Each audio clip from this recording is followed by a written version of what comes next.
గా ఉండాలి. అలాంటి అప్పుడే కష్టం ఉన్నప్పుడే అది తట్టుకోగలిగే శక్తి ఉంటే ఆ మోరల్ వాల్యూస్ బాగుంటాయి. సో మనకు మనం సైకలాజికల్గా స్ట్రాంగ్గా ఉంటే ఎలాంటిది మన దగ్గరికి చేరరు అంటారు పెద్దలు. మరి ఇప్పుడు సినిమాటిక్ తరహాలో తగ్గేదే లే అంటూ అంబటి సైగులు. అంబటి రాంబాబుపై మరొక కేసు. మరి బెయిల్ వచ్చినా రిలీఫ్ లేనట్లేనా? అంబటి రాంబాబుపై మరో పీటీ వారెంటు జారీ చేశారు.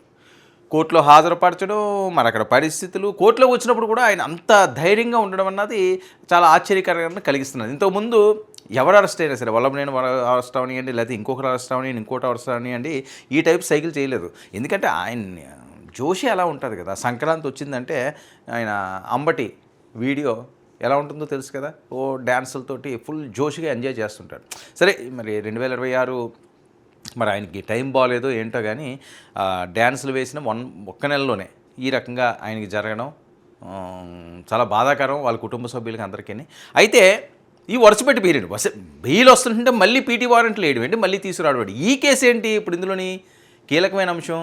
మిగతా కేసుల మాట ఎలాగున్నా, బూతులు తిట్టిన అంశం ఎలాగున్నా, ఇప్పుడు వేసింది ఏంటంటే జనసేన కేసు. ఇది జనసేన నాయకుడు వేసిన కేసు. గుంటూరు జిల్లా జనసేన అధ్యక్షుడు గాదే వెంకటేశ్వరరావు వేసిన కేసు. ఏంటి, 2023లో. అది సంక్రాంతి ఒకసారి ఆయనకి జోషిస్తున్నది. అదే సంక్రాంతి ఆయన్ని కాస్త ఆవేదన, ఆందోళనలో గురి చేస్తున్నది అనడానికి ప్రత్యక్ష నిదర్శనం. అప్పుడేవో వీళ్ళేదో పెద్ద స్కామ్ చేశారట, పెద్ద ఎత్తున దోచేశారట, ఇవి ఆయన మీద ఉన్న ఆరోపణలు. అప్పుడైతే పోలీసులు కేసు పెట్టలేదు, ఆయన మంత్రిగా ఉన్నారు కాబట్టి పోలీసులు ఆయన జోలికి వెళ్ళలేదు. కానీ ఆయన ఏం చేశారు, కోర్టులో ప్రైవేట్ కేసు వేశాడు. కోర్టు సీరియస్ అయ్యింది.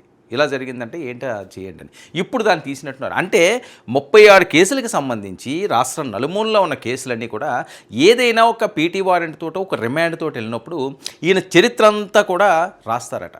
ఇదిగో ఏ కేసు ఇక్కడ ఉంది, ఈ కేసు ఇక్కడ ఉంది, దీని పరిస్థితి ఇది, ఇప్పుడు ఈయన ఎలా చేశాడు, అప్పుడు అలా చేశాడని చెప్పి మొత్తం చిట్టా అంతా కూడా జడ్జి ముందు పెడతారు.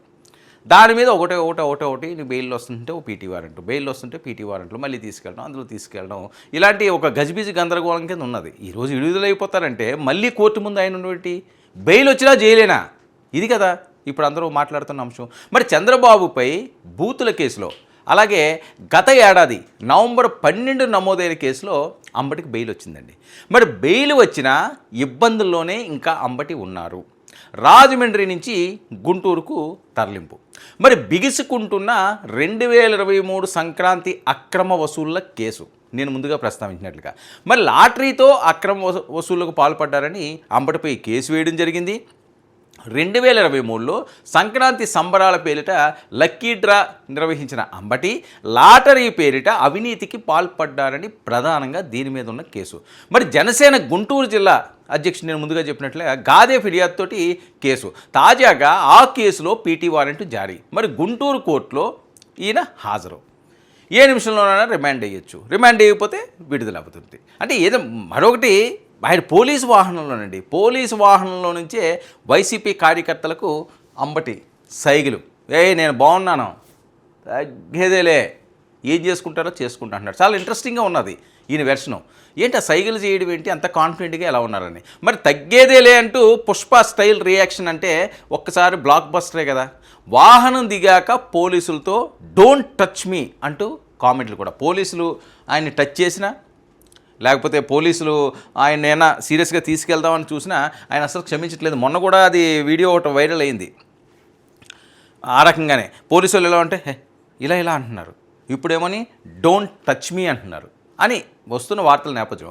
మరి ఘటనకు సంబంధించిన వీడియోలు ఇప్పుడు వైరల్ అవుతున్నాయి. ఎన్ని కెమెరాలు ఆయన మీద ఫోకస్ పెడుతుంటాయి, ఎన్ని కెమెరాలు ఆయన వైపు చూపిస్తుంటాయి. ఎందుకంటే మరి అంబటికి ఏమవుతుంది, బెయిలా జైలా? నిన్న బెయిల్ అన్నారు, ఇప్పుడు మళ్ళీ జైలు అంటున్నారు. ఇవి కదా ఇంట్రెస్టింగ్గా ఉంటుంది. మాజీ మంత్రులు ఈ రకంగా ఉంటుందంటే అందరికీ ఆసక్తికరంగానే ఉంటుంది. అది ఏ పార్టీ వాళ్ళు అయినప్పటికీ కూడా. వైఎస్ఆర్సీపీ అయినా అంబటి రాంబాబు అని నేను చెప్పట్లేదు. ఏ పార్టీ వాళ్ళు అరెస్ట్ అయినా ఏదైనా వల్లభనేని వంశీది ఏమైంది, ఆయన ఎప్పుడు వెళ్ళినా ఎప్పుడు వచ్చినా అదొక పెద్ద వార్తలాగా ఇంకా రోజంతా దాని మీద నడిచింది. అయితే ఇప్పుడు 36 కేసుల నుంచి అంబటి తప్పించుకోవడం కష్టమేనా? చాలామందిలో ఉన్న ప్రశ్న. ఇంకో 33 కేసులు రెడీగా ఉన్నాయా? మరి ఇప్పట్లో రాంబాబుకు మోక్షం లేనట్లేనా? రెడ్ బుక్లో మొదటి వరుసలోనే అంబటి పేరుందా? ఇది కదా జరుగుతున్న ప్రచార నేపథ్యం. ఒక పక్క మరి ఇది ఉంది రెడ్ బుక్ అనే అంశం, మరి రెడ్ బుక్ అనే అంశంలో నుంచి ఈ పేరు వచ్చిందా? చంద్రబాబు నాయుడు గారిని తిట్టిన దాంట్లో నుంచి ఇది వచ్చిందా? 2023 సంక్రాంతి కేసు ఇప్పుడు మళ్ళీ రీఓపెన్ అయిందా? దాని మీద మళ్ళీ పీటీ వారెంట్ తీసుకొచ్చి కోర్టుకు తీసుకురావడం, ఇలాగే అలాగా తీసుకొచ్చి రాజమండ్రి సెంట్రల్ జైలు టు వివిధ రకాల కోర్టులు అంటే అంబటి పరిస్థితి ఏంటి?